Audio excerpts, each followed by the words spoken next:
Et là, c'est un petit peu un sujet particulièrement sensible. Tin. Alors, les raisons pour lesquelles j'ai refusé, tout d'abord, c'est vraiment un produit qui ne me parlait pas du tout. Alors, c'est vrai que quand on l'entend comme ça, on se dit un peu mais Andrea, ce serait pas le minimum quand même. Malheureusement, c'est très triste et dramatique.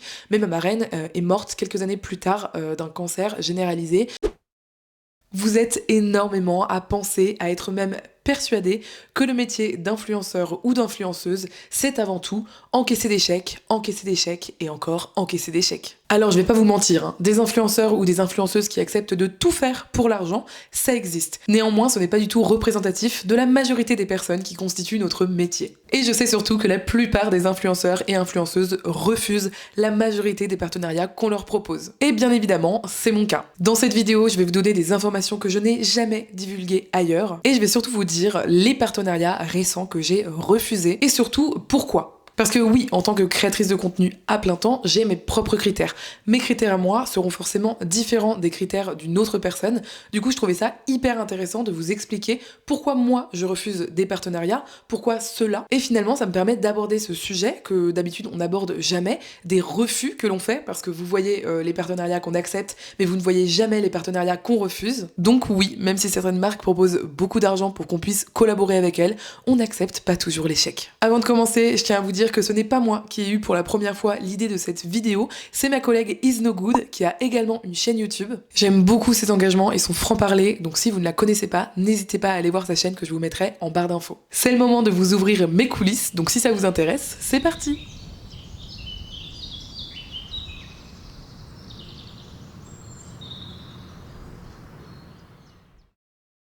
Un petit disclaimer avant de commencer cette vidéo, mon but avec cette vidéo ce n'est pas de taper sur les marques que j'ai refusées, comme je vous le disais c'est totalement subjectif, si moi j'ai refusé, d'autres personnes ont accepté et c'est ok. C'est simplement des partenariats que moi j'ai refusés selon mes critères, je vais vous expliquer pourquoi, mais je ne dis pas qu'en soi la marque est nulle ou que ce qu'elle propose c'est pas qualitatif ou que sais-je, je parle juste d'un point de vue personnel.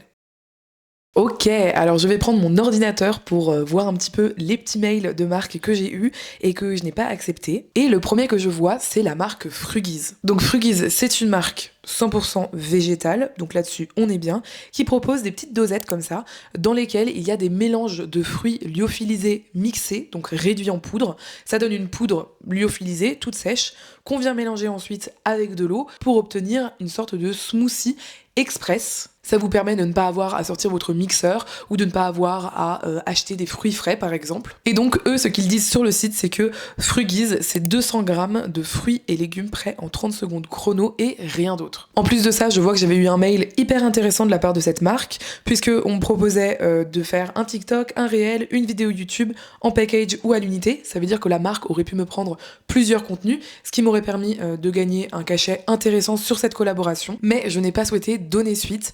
Alors, le critère pour moi, ça a été tout simplement de regarder les prix au niveau de ces petites dosettes, donc sachant qu'une dosette équivaut à un smoothie. Et au niveau des prix, c'est vraiment là pour moi que le bas blesse. On peut voir sur le site que si vous prenez un kit découverte, le smoothie, donc la dosette en gros, va vous revenir à 4 € l'unité. Et si vous prenez 60 dosettes, dans ces cas-là, vous en aurez pour 2,49 € l'unité. Mais bon, ça veut dire que vous devez déjà investir sur 150 € de smoothie comme ça en dosette. Alors, les raisons pour lesquelles j'ai refusé, tout d'abord, c'est vraiment un produit qui ne me parlait pas du tout. C'est-à-dire que je trouve que c'est un peu un besoin en plus, un besoin que l'industrie vient nous créer, alors que franchement, je trouve ça extrêmement simple de faire un smoothie maison.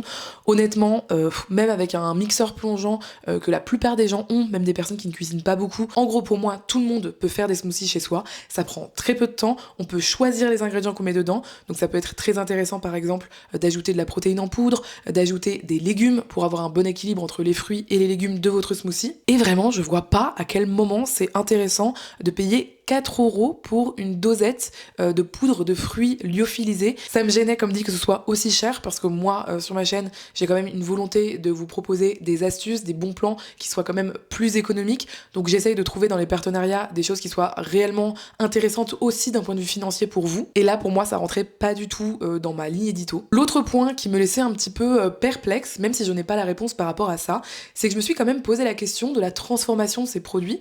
C'est-à-dire que on sait que manger un fruit fruits par exemple, c'est excellent pour la santé parce qu'il va y avoir des fibres, parce qu'il va y avoir pas mal d'eau, ça va être hydratant. Néanmoins, on sait que si on achète une bouteille de jus de fruits dans le commerce et qu'on la boit, là c'est très différent puisque on a estimé qu'une bouteille de jus d'orange n'était pas mieux qu'une bouteille de soda en fait. Donc on voit bien qu'en fonction de la transformation du fruit, ça n'a plus du tout le même effet sur la santé. Et je me suis quand même posé la question vis-à-vis de ces Fruggies, de est-ce que réellement on gardait les intérêts nutritionnels d'un smoothie, ou est-ce que le fait de lyophiliser, de sécher comme ça, de réduire en poudre, puis ensuite de remélanger avec de l'eau, c'est vraiment intéressant, ou est-ce que en vrai c'est une sorte de soda, mais juste on le sait pas quoi. Et comme j'avais pas beaucoup de recul sur cette question, ça m'a aussi un petit peu gêné de vous en parler et de le promouvoir auprès de vous. Eux sur leur site ils disent que par rapport à faire des smoothies maison, les fruits sont difficilement transportables, certes, mais en général on ne transporte pas ces fruits pour faire des smoothies ailleurs que chez soi, on fait les smoothies chez soi et ensuite on transporte le smoothie. Ils disent qu'il y a une saisonnalité limitée puisque les fruits et légumes frais de saison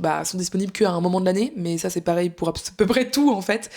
Juste si vous cuisinez avec des fruits et légumes frais, il y aura forcément une saisonnalité limitée et pour moi c'est pas forcément quelque chose de négatif, au contraire ça nous permet d'avoir en général les bons nutriments au bon moment. Ils disent que c'est plus coûteux puisque ça coûterait environ 4,20€ pour 200 grammes de fruits rouges bio. Alors là je pense qu'ils ont été un petit peu légèrement peut-être de mauvaise foi puisqu'ils ont probablement pris des framboises bio, ce qui est probablement l'un des fruits qui coûte le plus cher. En général, on va plutôt utiliser des bananes, des poires, des pommes, on va mettre des épinards, ce genre de choses. Donc c'est pas aussi coûteux honnêtement. Et ensuite, ils disent que les fruits et légumes s'abîment en 3 jours. Bon, 3 jours, je pense qu'ils ont été...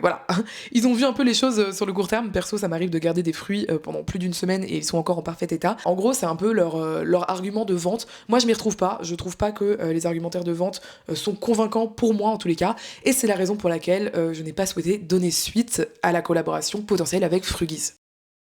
La prochaine collaboration refusée dont je vais vous parler n'est pas une collaboration en rapport avec la nourriture. Vous le savez, sur cette chaîne YouTube ainsi que sur Instagram ou mon TikTok, je parle régulièrement d'alimentation, de nourriture, mais sur ma chaîne YouTube, c'est seulement 50% de mes contenus, puisque une semaine sur deux, je fais une vidéo recette, et une semaine sur deux, je vous propose une vidéo avec un autre concept, comme aujourd'hui par exemple, pour pouvoir vous parler d'autres sujets, donc des sujets plus lifestyle, ça peut tourner autour de la santé, autour des soins, du ménage au naturel, autour des conseils budget, des conseils minimalisme, tout ça pour dire que je ne parle pas que de nourriture, donc c'est logique que je reçois maintenant également des propositions de collaboration qui ne sont pas en rapport avec la nourriture, mais en rapport avec plein d'autres sujets. Et récemment, j'ai reçu une proposition de collaboration par la marque Sleep & Glow. C'est une marque dont le produit phare est un oreiller à 219€ avec une forme un peu particulière, qui permettrait, je cite, de combattre les rides du sommeil avec un oreiller de beauté anti-âge pour avoir une peau lisse et à l'apparence plus jeune. C'est un oreiller qui, toujours selon eux, aide à prévenir et à combattre les rides du sommeil et les gonflements du visage le matin. On me dit également que l'oreiller est fabriqué en Europe,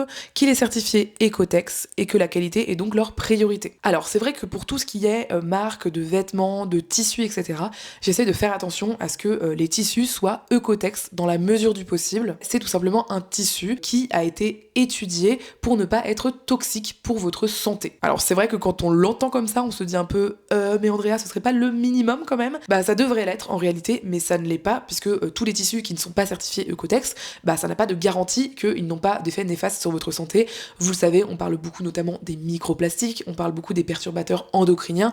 Tout ça, ce sont des choses qui peuvent passer par les fibres du vêtement et qui peuvent être en contact avec votre organe le plus grand de votre corps, qui est donc votre peau. Donc je dirais que pour moi, le seul aspect positif de cette proposition de collaboration, c'était ça, le fait que les oreillers étaient certifiés Ecotex. Néanmoins, dans tout le reste, à peu près tout m'a dérangé dans cette proposition de partenariat.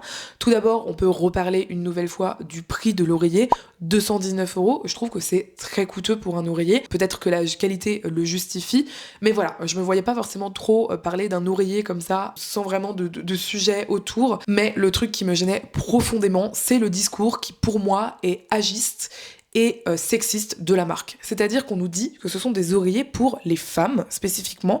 On voit bien d'ailleurs sur leur site qu'il n'y a que des femmes qui sont représentées, si je ne me trompe pas. C'est vraiment marketé comme une sorte de technologie qui permettrait aux femmes spécifiquement d'avoir la peau avec moins de rides, d'avoir la peau plus rebondie, moins gonflée le matin.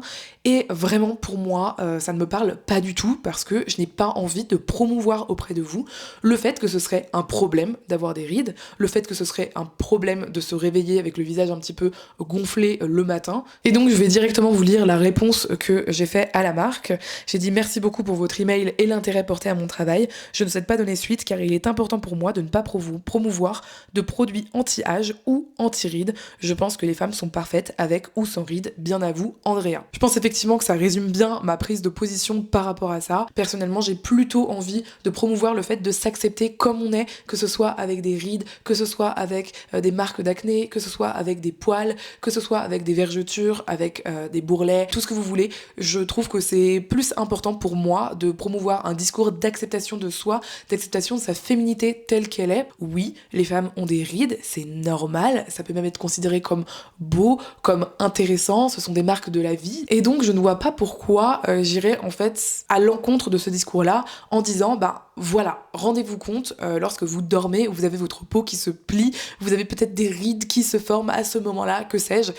On a aussi des rides qui se forment lorsqu'on rigole, lorsqu'on passe du temps avec nos enfants, avec nos proches, avec nos amis, et c'est pas pour ça que c'est quelque chose de négatif. Pour moi, c'est vraiment un produit qui vient créer un problème aux femmes, là où elles n'en avaient pas encore, et ça me gêne beaucoup ce genre de discours. D'ailleurs, je peux vous raconter une anecdote très personnelle et très intime sur ce sujet-là. J'avais une marraine que je voyais assez peu, mais que je voyais de temps en temps, et qui un jour m'avait dit: quand tu mets de la crème, mets bien de la crème sur ton visage, sur ton cou, et surtout descends bien dans ton décolleté, parce que c'est hyper important de mettre de la crème un petit peu dans son décolleté, parce que à cet endroit-là, tu vas avoir plein de rides sinon plus tard. Et donc c'est vrai que c'est quelque chose auquel on ne pense pas beaucoup, mais en réalité, aujourd'hui, dans notre société, ce sont beaucoup les femmes finalement qui, dans l'éducation, transmettent aux plus jeunes le fait justement de se maquiller, de faire attention à la nature de ses cheveux, de s'épiler ou de se raser, en gros, de faire la guerre à tous ces poils tant qu'ils ne sont pas sur notre crâne. Et c'est vrai que si vous me connaissez et que vous me suivez, vous savez que moi, j'ai une vision de la féminité qui n'est pas celle-ci,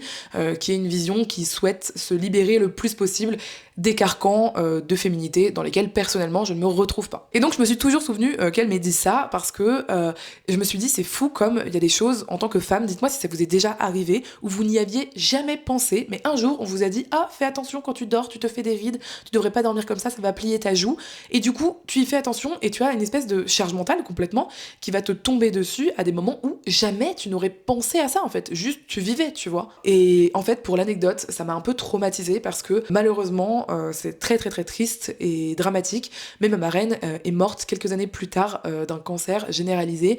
Elle est morte relativement jeune, je pense qu'elle avait dans les 50 ans, et honnêtement c'est absolument horrible. Voilà, j'envoie toute ma force d'ailleurs aux personnes qui en ce moment ont une maladie du type cancer, parce que je sais que certaines personnes me regardent et qu'elles luttent contre cette maladie ou contre d'autres maladies. Je vous envoie tout mon soutien, toute ma force, tout mon amour pour surmonter tout ça. Et tout ça pour dire que ma marraine, malheureusement, est morte très jeune finalement.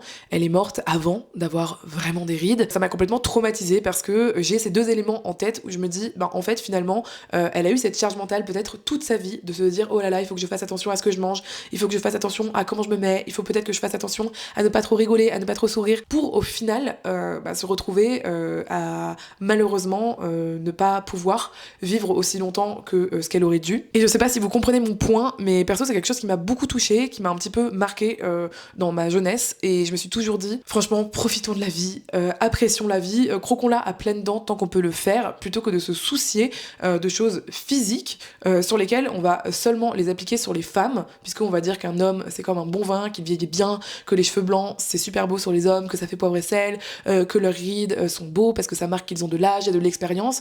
Et pourquoi on n'a pas ce discours là chez les femmes? Voilà, tout ça pour dire que cet oreiller je n'avais pas du tout envie de le promouvoir.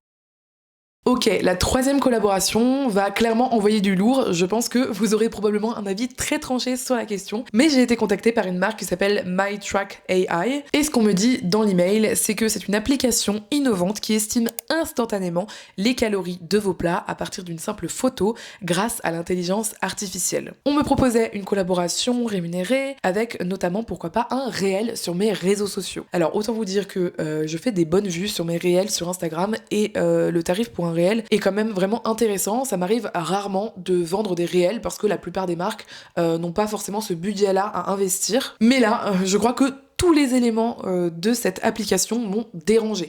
Tout d'abord, le fait de traquer, de suivre ses calories en prenant une photo de son assiette. C'est quelque chose que je ne souhaite absolument pas promouvoir. Je pense qu'encore une fois, si vous me connaissez, ça vous paraît logique et vous vous doutez de pourquoi, mais j'essaie de prendre la parole régulièrement sur le sujet des troubles du comportement alimentaire, les TCA, qui sont une maladie mentale qui touche énormément de personnes dans la population et notamment des très jeunes personnes. En faisant une recherche rapide, je vois que les TCA touchent près d'1 million de personnes en France, en particulier les jeunes adolescents, et qui constituent la deuxième cause de mortalité prématurée chez les 15-24 ans, juste après les accidents de la route. Pour vous dire que c'est un sujet très très grave, qui pour moi est totalement sous-estimé sur les réseaux sociaux, voire encouragé malheureusement par certaines personnes sur les réseaux sociaux, sans forcément le vouloir. Mais pour moi, ce genre de collaboration aurait été complètement me mettre dans la situation dans laquelle j'aurais pu conseiller d'utiliser une application qui malheureusement peut mettre des jeunes personnes ou des moins jeunes personnes dans les troubles du comportement alimentaire. Et comme dit, c'est une maladie très grave dont on a souvent beaucoup de mal à se débarrasser en plus, qui peut avoir d'autres conséquences que la mort, comme des personnes qui vont avoir des troubles digestifs pendant des années, des personnes qui vont avoir d'énormes carences qu'elles vont avoir du mal à récupérer, des personnes qui vont perdre leur vie sociale à cause de leurs problématiques de TCA. Bref, pour moi, ce truc de suivi de calories instantané comme ça avec une photo, ça me gênait énormément et je ne souhaitais pas du tout promouvoir ce genre d'application. Bien évidemment, il y a des personnes qui peuvent suivre leurs calories au quotidien sans avoir de problème et sans tomber dans les TCA, mais pour moi le risque était trop grand. Et après, le deuxième sujet, c'est bien évidemment le sujet de l'intelligence artificielle. Premièrement, quelle est la garantie que les calories sont justes? À quel point l'application va vraiment reconnaître entre un biscuit d'une marque et un biscuit d'une sous-marque par exemple? Est-ce que vraiment il va faire la différence? Si vous cuisinez maison par exemple, que vous faites, je ne sais pas, un gâteau maison, comment l'application va reconnaître? Moi personnellement je mange énormément de produits maison, des mijotés, des quiches, des salades composées, etc.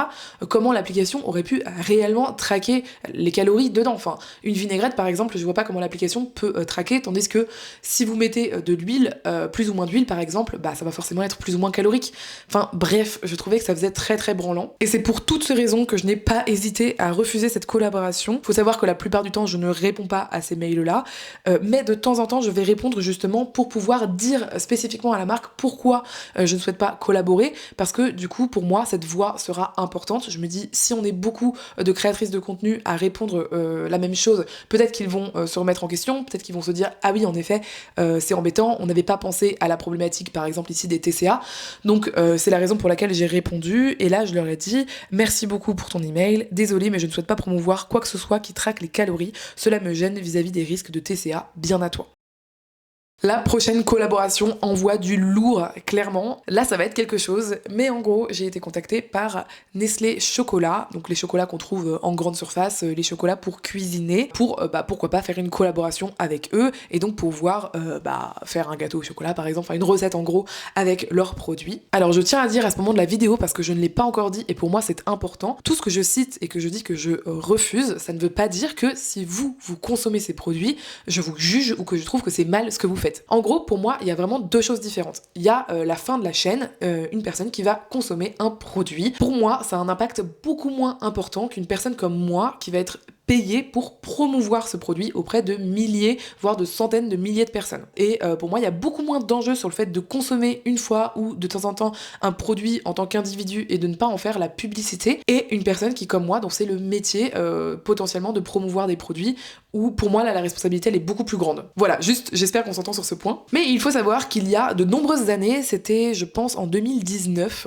à l'époque où j'avais genre 3000 abonnés sur mes réseaux sociaux, pas encore de chaîne YouTube, juste Instagram, et on était une toute petite communauté, j'avais décidé de faire un mois sans chocolat. C'était un défi que je m'étais lancé avec mon amie et aujourd'hui monteuse Laisse Libre, que vous pouvez également toujours retrouver sur les réseaux sociaux. Et on avait décidé pendant un mois, à mon initiative, de sensibiliser toutes les personnes qui nous suivaient aux enjeux qui tournent autour de la fabrication, de la production et de la consommation du chocolat. Et en réalité, il faut savoir que le chocolat, c'est un produit qui nécessite énormément de ressources, que ce soit des ressources naturel, donc il va y avoir des enjeux de déforestation, de problématiques au niveau de plein d'animaux qui souffrent de cette déforestation. Ça va également être un enjeu écologique, puisque le chocolat, c'est quelque chose qui est assez lourd écologiquement à produire, à transformer, à transporter, etc. Et c'est également un gros enjeu social, puisqu'il y a beaucoup de problématiques autour de la production du chocolat, des problématiques humaines.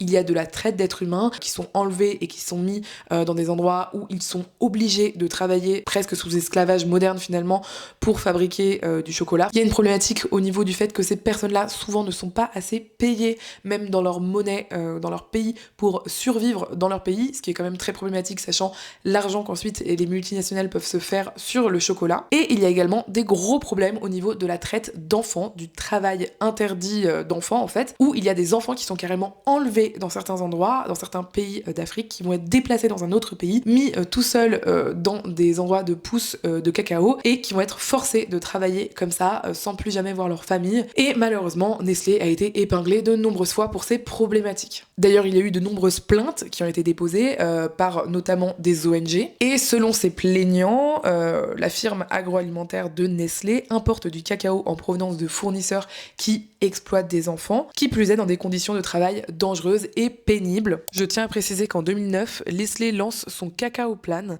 qui est censé répondre aux problématiques qu'on a citées, c'est-à-dire rémunérer plus justement les cultivateurs de cacao, éliminer le travail des enfants et améliorer la qualité du cacao. Mais le plan est critiqué par des ONG qui estiment qu'il serait inefficace sur le terrain. D'ailleurs, en allant sur le site, l'accès au Cacao Plan de 2022 et 2023 amène sur une page vide, puisque les deux liens qui sont fournis sont cassés, ce qui m'a poussé à me questionner sur l'importance réelle accordée par la multinationale à ce Cacao Plan. Ce qui est fou, c'est que je m'étais donné l'objectif de ne pas manger de chocolat pendant un mois. C'est pour ça qu'on avait appelé ça le mois sans chocolat. Et après cela, j'ai retrouvé comme une sorte de goût d'enfant, c'est-à-dire que le goût amer du cacao me gênait et j'ai décidé de ne pas me réhabituer au goût du chocolat pour justement que ce soit positif, que je puisse ne pas trop consommer de chocolat dans mon quotidien, parce que je m'étais rendu compte suite à mon étude pendant un mois que au final le chocolat c'est vraiment un produit de luxe qui devrait être réservé presque uniquement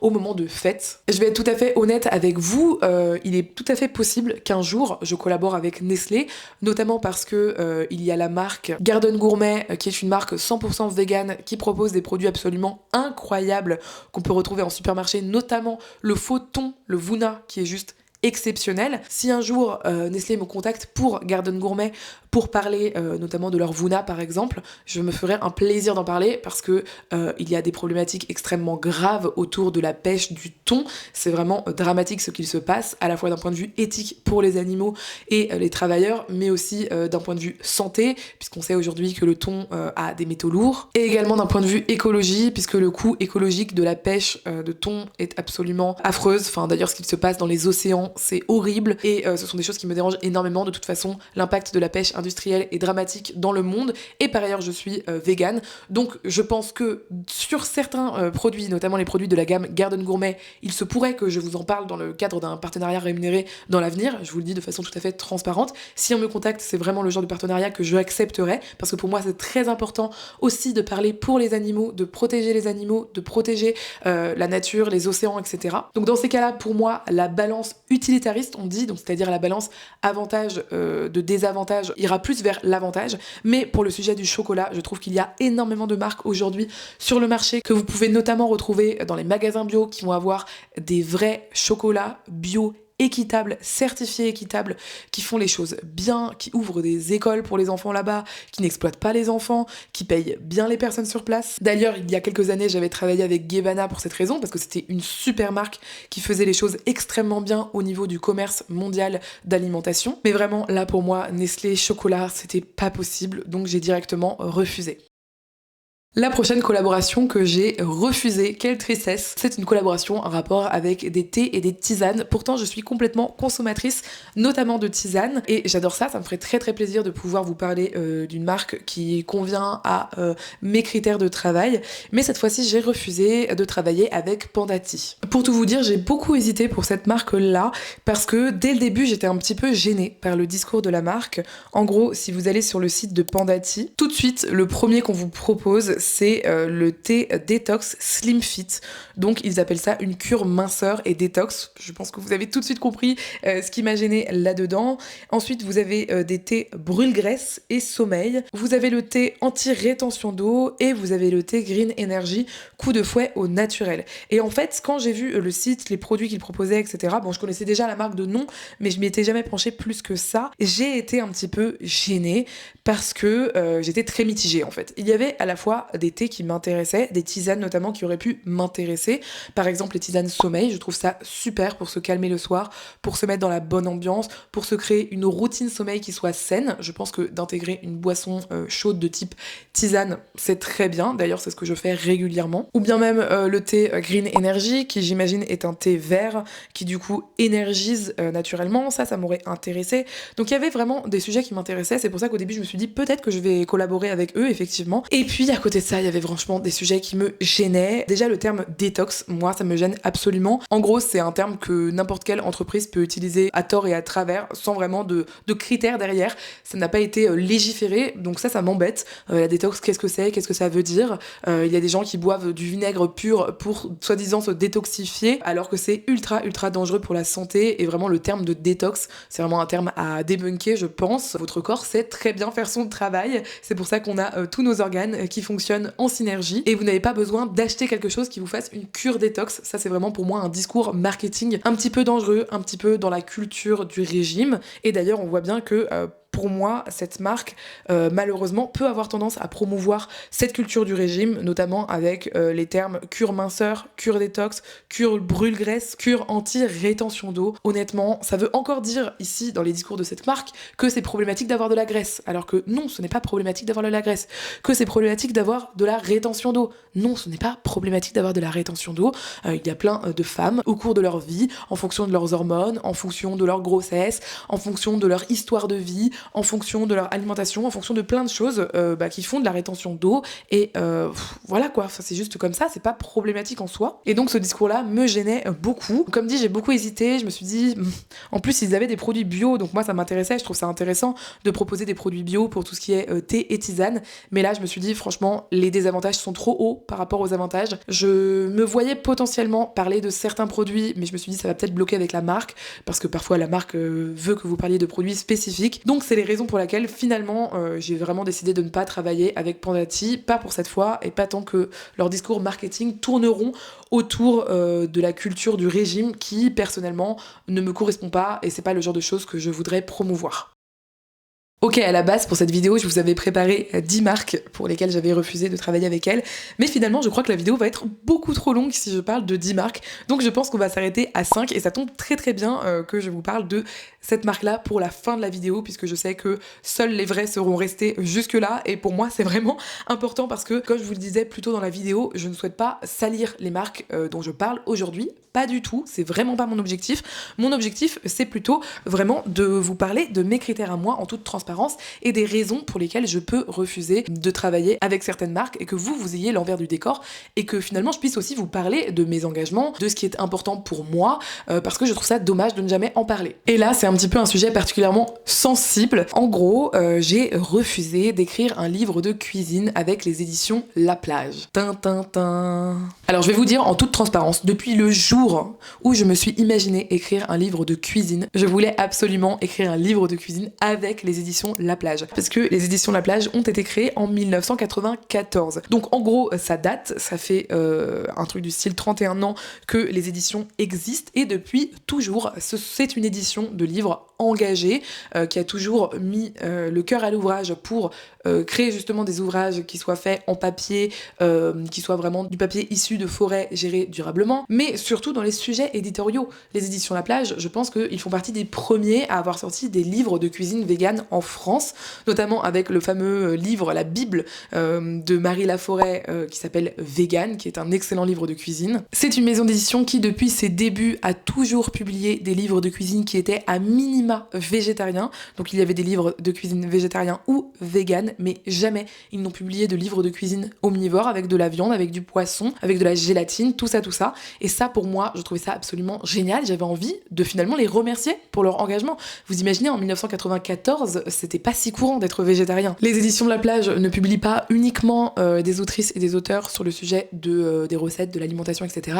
Il y a aussi des livres sur la couture faite main, il y a des livres sur tout ce qui est activité manuelle, il y a des livres sur tout ce qui est un petit peu sport doux, type yoga par exemple. Ils ont même fait le livre que j'adore, Mon chien est végétarien et il va très bien. Encore une fois, un livre super engagé qui va à l'encontre du mouvement et je trouve ça vraiment super. Et donc je m'étais toujours dit, si j'écris un livre un jour, ce sera un livre avec les éditions La Plage. Sauf que, à mon grand malheur, au moment où on m'a proposé d'écrire un livre avec les éditions La Plage, je me suis rendu compte que malheureusement les éditions La Plage avaient été rachetées par la maison Hachette et que la maison Hachette est détenue en majorité par donc un actionnaire majoritaire qui s'appelle Vincent Bolloré. Donc je ne suis pas une spécialiste de la politique, mais je sais que Vincent Bolloré est un milliardaire français d'extrême droite qui a tendance à racheter les entreprises, à faire des projets d'austérité dans ces entreprises, à promouvoir à tout prix les idées d'extrême droite en France, notamment sur les médias. Et il a également été mis en examen pour une affaire de corruption au Togo. Donc